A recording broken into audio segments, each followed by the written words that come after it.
the TEFL Commute, Season 12, Episode 1, in which Shaun and Lindsay attempt to get back to business, as usual, with their podcast. Let's get started.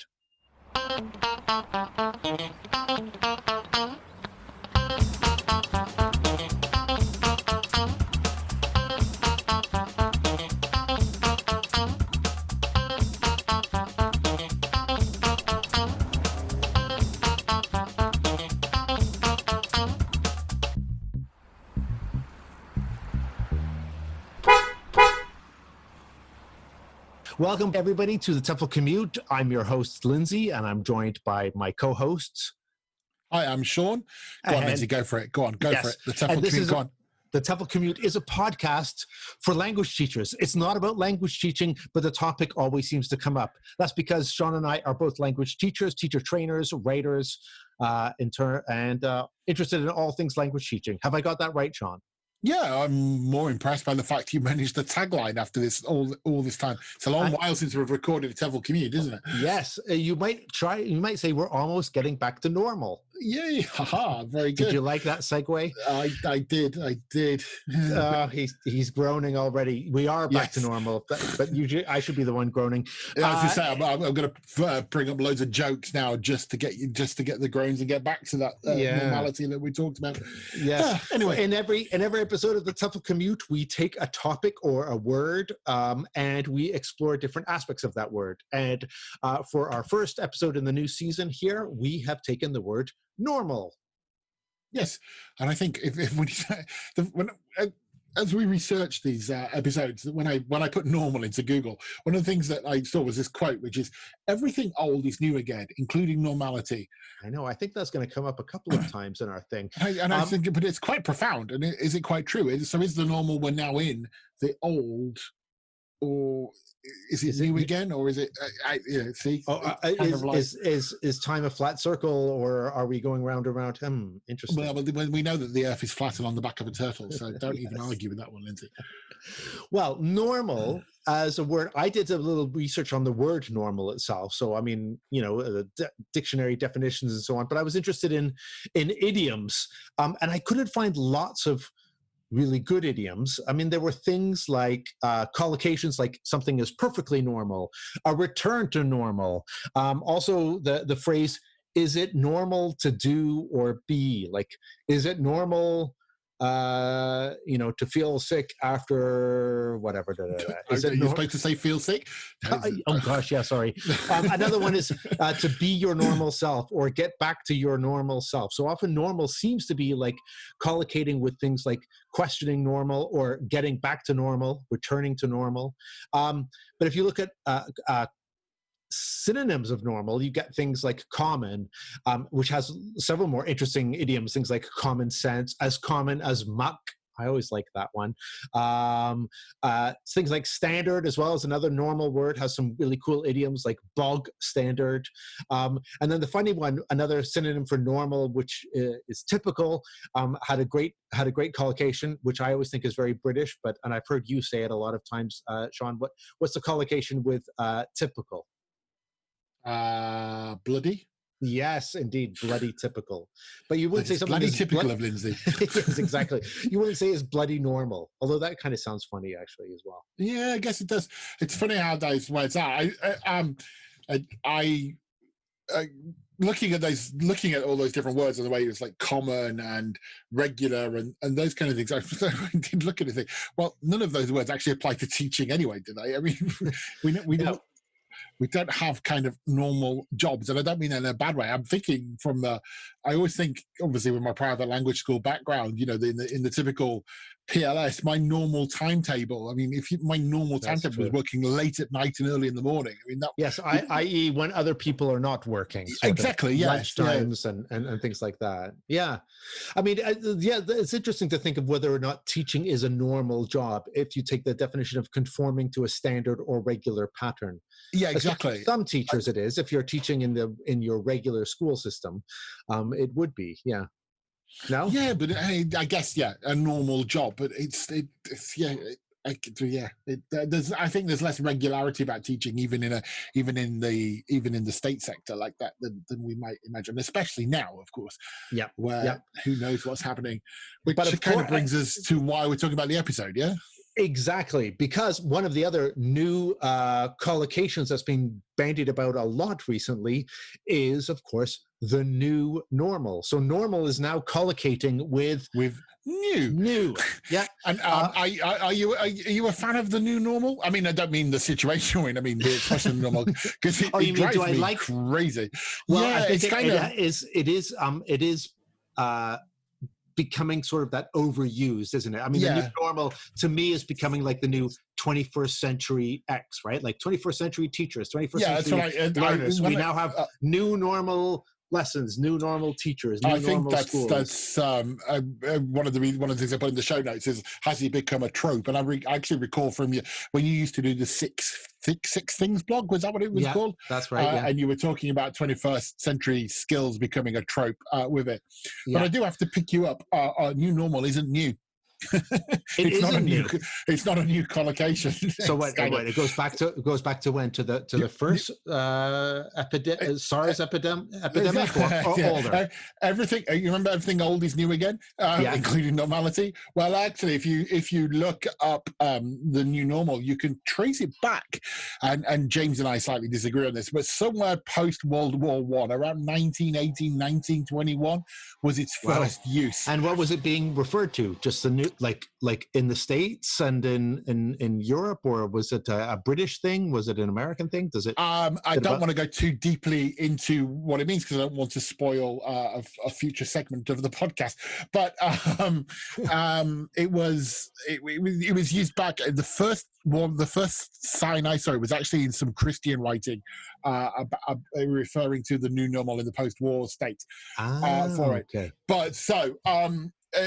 But it actually, and I've forgotten about this, but you'll find if we move back to more modern, more current times, it was used a lot during or post 911. And I don't recall that at all. Oh wow! No, I don't remember that. I do remember 9/11, but I don't remember the new normal. Yeah, so there's kind of one of those phrases that came up, and there was an article I found about a year after that. Which suggested, or which linked to all these uses in literature of post 911 situation. This is the new normal we live in. Describing the idea of if you then start thinking about the changes that were made to say flying and what we had to do at airports, that became the new normal. And it kind of made sense, but I kind of blanked it out. Interestingly, go on. Well, so I was going to just put a bow on all of this because it is really, we're coming back to your opening quote that everything old is new again, including normality. Yeah, exactly. And it is I did find it interesting that I think the two things that strike me was this new normal phrase is now set. It seems to have been set for this year, one of the new pieces of language with it. But yeah, you just know it's going to be like a 2020 word of the year from. But it's actually already dying in the sense that Google Trends. When you put something into Google Trends and see when people, it actually, the term peaked on May the 24th, apparently worldwide. So. Oh wow! Okay. So it's probably. I also think it may be hard for it to become as much of a kind of become commercialized as much of a trope as 21st century learners, which you can ascribe a whole bunch of things to, or 21st century this or 21st century that. You can ascribe a whole bunch of stuff, including very positive things, and kind of interesting, exciting things. The new normal will always have, right now, have that baggage of the pandemic sort of looming behind it. So it's not exactly something like, oh wow, cool, I can't wait to try the new normal. Yeah, but one of the things that strikes me, and I think is a contrast to what I talked about with 9/11, is kind of 9/11. If we go back to the airport example, the new normal, it became the normal. What we do at the airports is still what we do at the airports. But I mean, there is, in a sense, no new normal in the UK because things change every week. So there's this idea. If we go back to what you defined as regular, one of the idioms could be regular as clockwork. With that, for example, or conforming to a standard, there isn't a regular type or even a regular pattern yet being emerging because, and I'm sure it's the same in Spain. It might not be a regular pattern, but maybe you would say that things are bloody typical. Yeah, they're perhaps are bloody typical. I got one more thing on it as well. Okay. You talked about language with you talked about the language of idioms and stuff with it. Because I was on Google, I really like the Google autofill when you search. Yes. So Yes. if you actually put in what is a normal, and pretty Yes. much everything that comes up is medical after it. All right. What So, is for example, what is a normal heart rate? What is a normal blood pressure? What is a what is a normal body normal weight? temperature? Yeah. What is okay? Yes. Yeah, it's quite interesting that particular collocation ends with something that is medical in a sense. It's nice to be back, isn't it? It feels It is normal. nice to be back. Well, why don't we before we go on to the next part, where I think we want to talk a little bit about what the new normal is in language classrooms, what might be new and what might be on the way out or not normal anymore to do. Before we do that, shall we have a little break here? Go on then.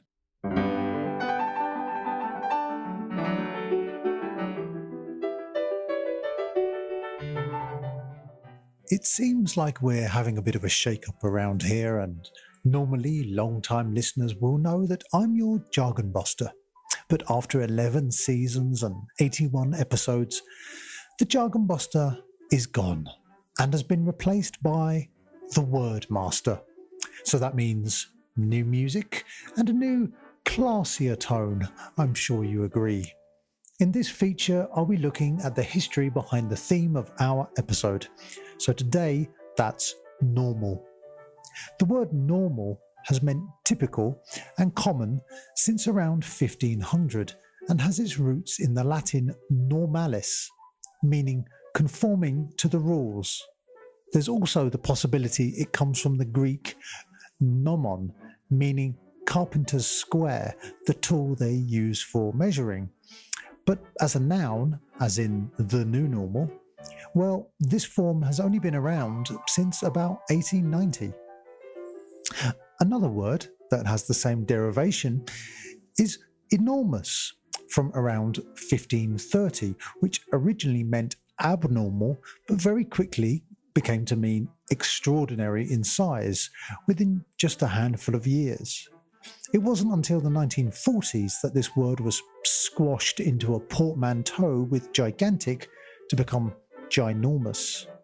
Other normal words include normally from the 1590s, normality from 1833, normalize from 1848, normalcy from 1857, subnormal from 1875, normative from 1880, and paranormal from 1905.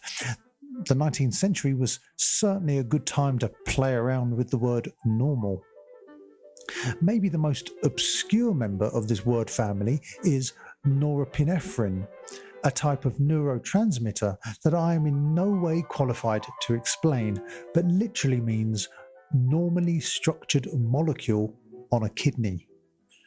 Words that you might expect to share these roots but don't are the names Norman and Norma. The male version literally means a man from Normandy in northern France, and this place takes its name from the same derivation as Norse, simply meaning the people of the north in the Norse language. Or it simply means someone from the north, depending on where the name comes from. Norma is the female version of Norman, or it may refer back to that carpenter's square I mentioned earlier, which was called norma in Latin. That concludes the first issue of The Wordmaster on a word that I'm sure you agree is anything but ordinary. See you next time.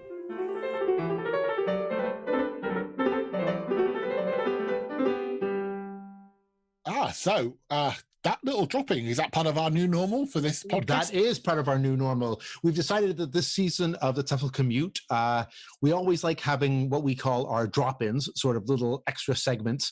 And one of our segments will be that very one of sort of the origins of words, with, of course, producer James delivering the goods in his esteemed way. So obviously it's interesting, and let's see what else we do. It's exciting to see what else might come up in this podcast. So when we were talking about the new normal, of course, as we did, we wanted to apply it to teaching, and we got this idea of as we've already talked about, is teaching a normal job, as we talked about in part one. But you've got the idea of like a normal classroom, or flipping that round a bit, what are the classroom norms? And it would seem in this new normal, wouldn't it, Lindsay, that the classroom norms are changing a little bit? Well, yeah. I mean, I think if we're looking at the face-to-face classroom, because of all the kinds of teaching and learning interactions, you'd probably say that language learning is the one that is perhaps more difficult than many others, except perhaps for like drama or theater classes or music lessons like singing, for it to sort of adapt easily to the new normal of face masks and socially distancing. In the language classroom, you want to get everybody talking. It can get quite loud. You put people into pairs and groups. You get people to mingle around and stand quite close to each other. There's a whole bunch of kinds of activities that are part of what we may have considered a normal communicative language classroom that just are not as easy, if indeed even possible, in the new normal. I mentioned a couple. Do you want to mention some other things that you can think off the top of your head that will be hard? If you start to think about it, there's so much. I mean, you went to the idea of the physical classroom, in which there were many students for it. I just even think of going back. One of the things that I find most interesting in taking out of ELT a little bit is just the whole procedure now of taking my son to school. Yeah. The normal on that, and the one-way systems and how they're supposed to be, and all with it is so even this kind of the normal behavior of how to go in and out of school has changed. If we talk about the physical classroom, and then you've got you've got the idea on top of that you might see the students maybe one day a week physically, and then online, and then on top of that you've got perhaps for some teachers this new normal classroom of some of the teachers present in the classroom, in the physical classroom, but at the same time people present online. So this kind of hybrid with it. So it's so what you described as our norms, the pair work, group work, have become completely different. Don't they? I mean, I haven't seen yet, because I've been doing most of my teaching and observation of teaching and stuff online. So I see how we're all trying to do that kind of stuff in Zoom rooms and in breakout rooms, but in a face-to-face classroom, I haven't actually seen yet. And I'd be really curious to how that's all going to play out. I mean, let's take, as I just said, a mingle, a find someone who in a really big classroom, it becomes like a super spreader event. So obviously that's not going to happen. I find it interesting. I mean, I'm like you. I'm not back. I'm going back face to face at university in 2 weeks' time, but I'm already looking at kind of my notes on the module that I teach, thinking, oh my gosh, we did this as a group activity. We did this. I know. I remember. What about the things where we'd have like the shouting dictation, where you line up all the students and they're like less than a meter apart, and they have to shout with all those particles coming out of their mouth at the other person, or even just pronunciation exercises like drills, like, no, say it louder, and you get right up close. I want to hear you say the t or whatever it is. But in some, you're right about the shouting dictation. But if you've got the space, then shouting dictation is one way around. It's actually quite a good activity. You can be doing it through the masks as well. I mean, it would have the same effect, right? If you want to, have a little bit of an impediment to hearing something properly, so you have to really enunciate. Well, a couple of things I've been reading about it, talking about the idea of actually the masks and the distance makes it more important to teach the language of repair, which is something we often overlook. Yeah. Sorry, what did you say? Can you say that again? Those kind of things, which is actually really useful language to teach. So indeed. I have a friend who does a lot of pronunciation classes, and they're about to start school again, and they're sort of wondering how are they going to do all their, because so much of what they do is sort of like, look at how my lips are moving. Here, listen to these plosive sounds as the air comes out of my mouth. It's sort of like, I guess that's not going to be quite as easy now. Yeah, one of the things, I mean, one of the things I teach is partly the soft skills of presentation and that as well. I mean, I've actually been thinking I'd get around that because in my students do use mobiles and stuff in class. So in face to face, we'll do the video recordings and do them that way and share them in class a little bit. From it, but yeah, no, I missed it. Must be really really hard. And I think also if their students are wearing masks, then we probably need to think about things like implementing hand gestures and stuff like that, so the students can. I mean, I've always one that's eschewed the idea of asking students to put their hands up or that with it, but this idea of I think I read it in, I think it's from it was on one of the Cambridge websites, this idea of thumbs up or green cards, red cards with it. And an idea that I think we've talked about before, the idea of using mini whiteboards as well is a way around around some community. I mean, it's not going to solve the pronunciation issues, the hurdles, is it? But no, it would help do it. And I think it was on the Cambridge webinars. And Cambridge actually, to be fair to Cambridge, they've got a lot on dealing with the new socially distanced classroom. They suggest that the dialogues are actually done over whiteboards. So I write down the dialogue on the whiteboard and hold it up, and then how are you today, Lindsay? And on your whiteboard you write the answer and hold it up. So much of a pronunciation exercise, but it is one way around that. And I do think some classroom games still work. I think hot seat works. I was ever going to think about this.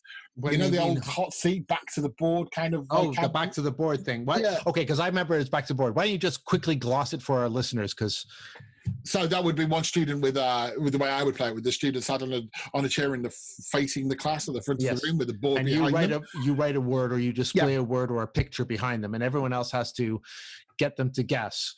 Yeah. Or maybe one at a time, not everyone shouting at the same time. Well, presumably they're social distance anyway, because you would have different seats and space. I mean, the classrooms themselves are social distance from the start, isn't it? So there should be that.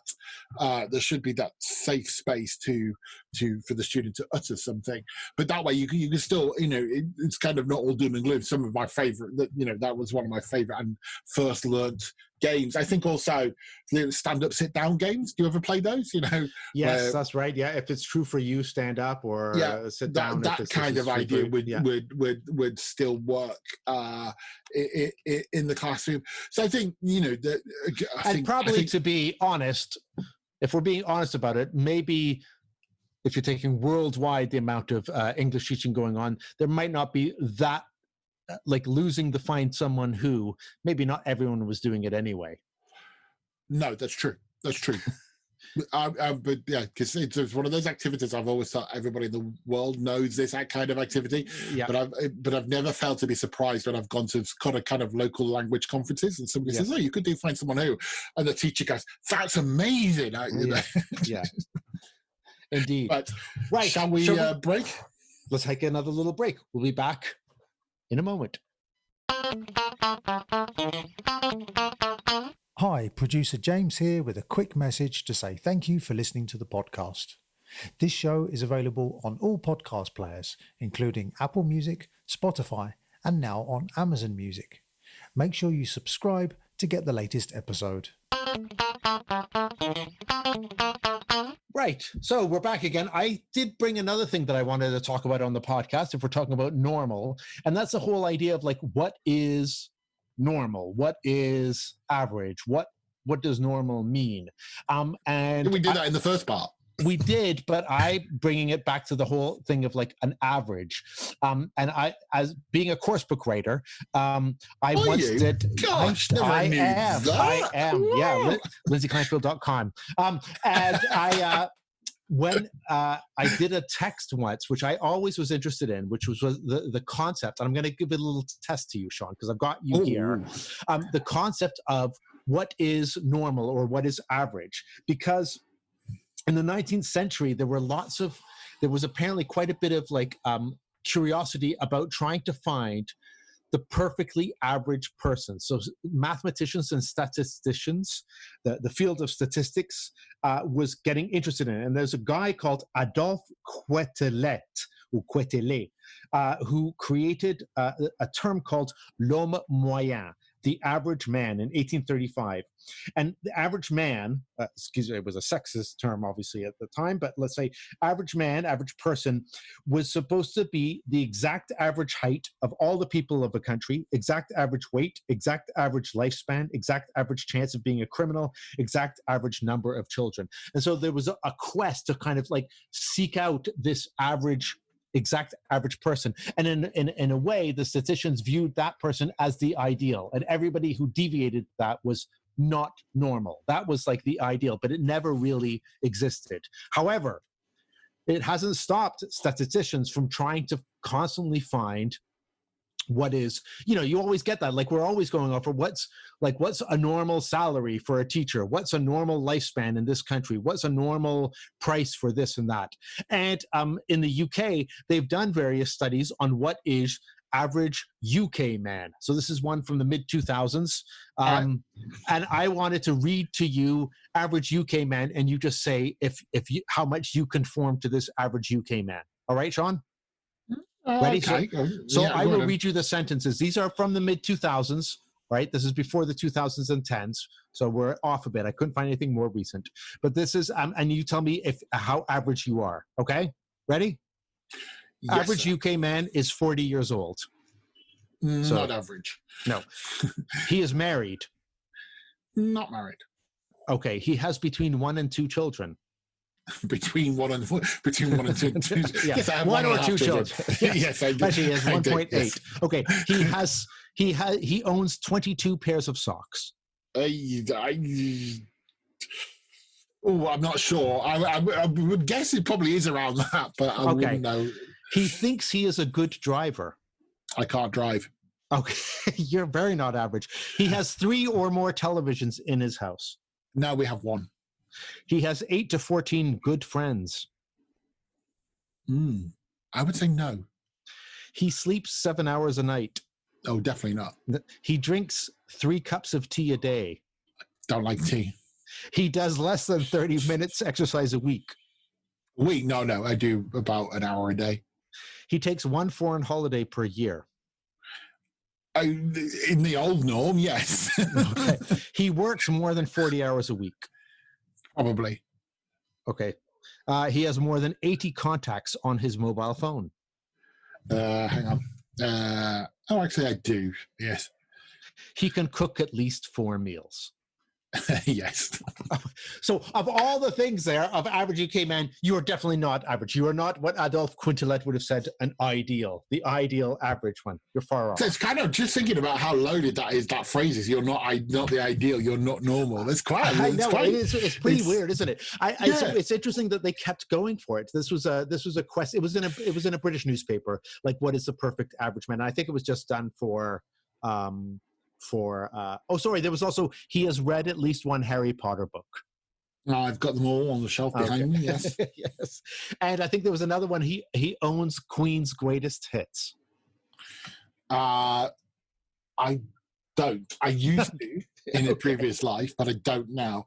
But I don't own a lot of music. But it is now. interesting, isn't it? That sort of like looking at what is the average, what is the normal, and I think that's also something that's quite different now. I mean, I remember I did that in the course book, so for people to kind of critically tackle that, because even just talking to you, you're not that sort, like you don't conform to a lot of it. It was interesting that is that what I found interesting, apart from just the as I said, the effect that not being normal was having on me as I was saying that. For some reason, I would never have described myself normal anyway, but I just kind of, it was just suddenly felt very negative about myself then. Yes.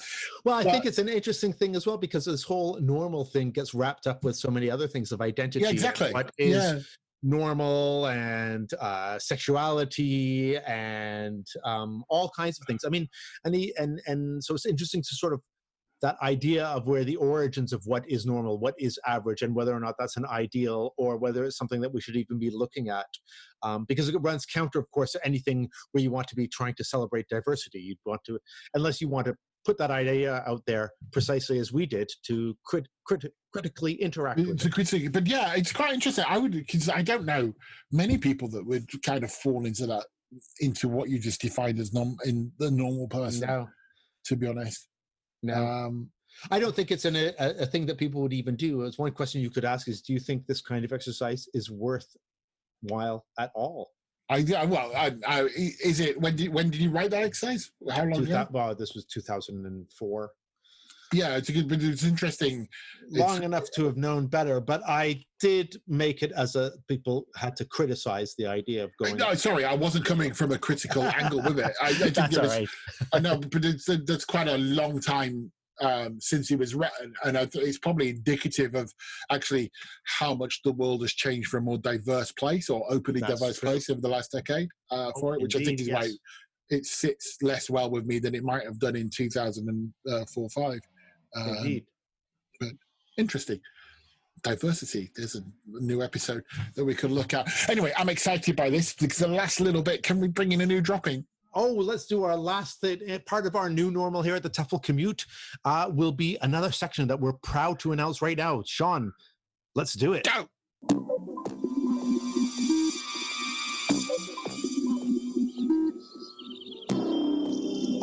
Welcome to the algorithm. The algorithm brings you the best in example language sentences found on the web and language learning apps. Each is tailored and randomized, especially for you. Today's sentence is: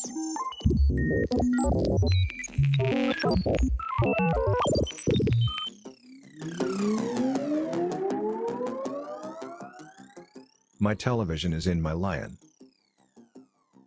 My television is in my lion.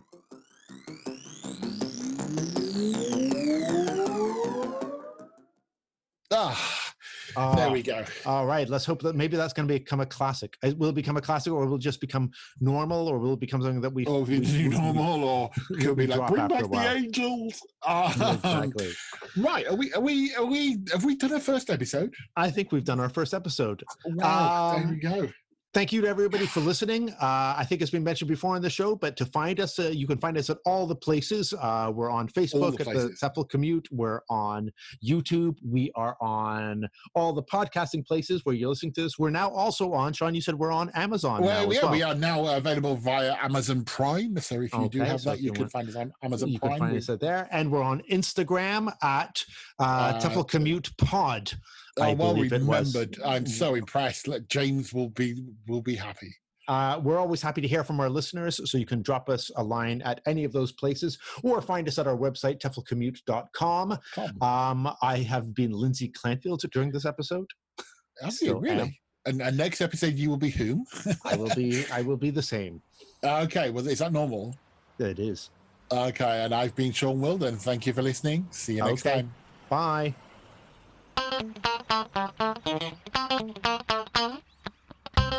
As your commute is coming to an end, here is an activity you can take into your socially distanced classroom.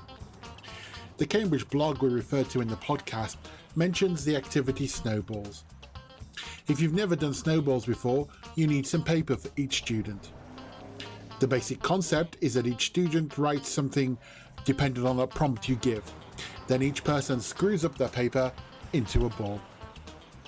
Now give the students 10 seconds to throw the balls around the room, and when the time is up, they should take the ball that is nearest to them, open it, and respond to the prompt. For example, you could use it as an icebreaker, and the prompt could be a question that the receiver has to answer.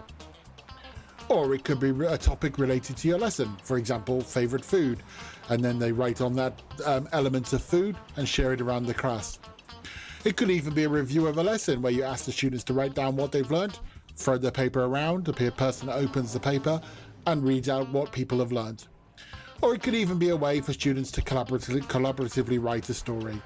The first student writes the first line, throws a snowball around, the next student the next line, and so on.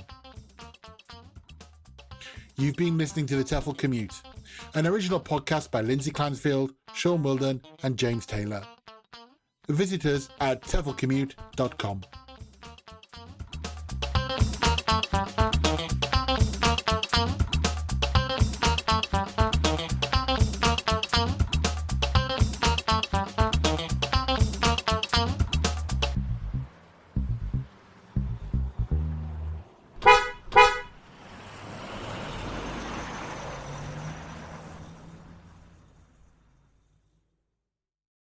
bit rough and ready, but I think it was okay.